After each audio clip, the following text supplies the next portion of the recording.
get you some. Oh, yeah. Mate, it's lucky she can cook. Wow! G'day lovelies, welcome back. I hope you all had an awesome holiday with the kiddies, or like myself with the grandkiddies.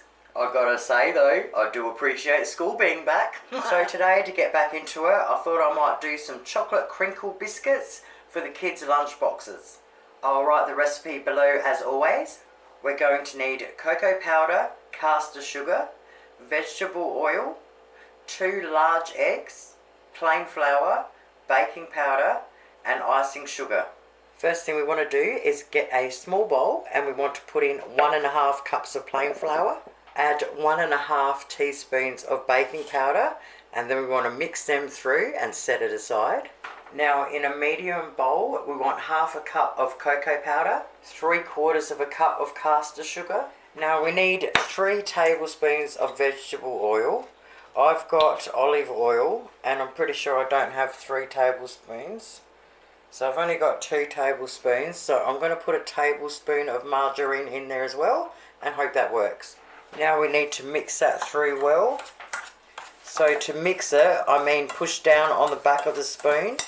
Now we need our 2 large eggs. I've only got small ones, so I'm going to use 3, and we want to mix them through one at a time.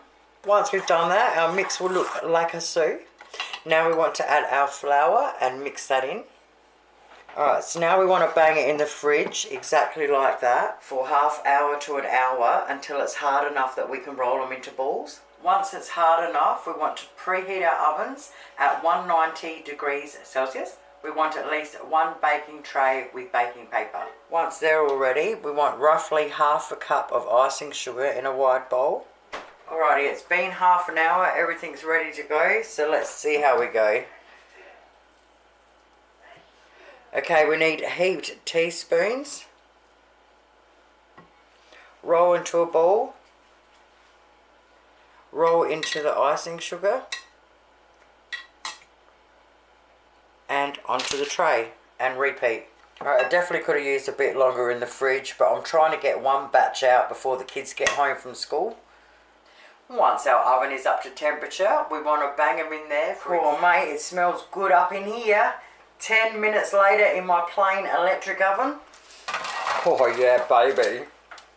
Okay, so they stay really soft. As they cool down, they get harder. So if you don't have a cooling rack, that's fine. Just do it on the bench.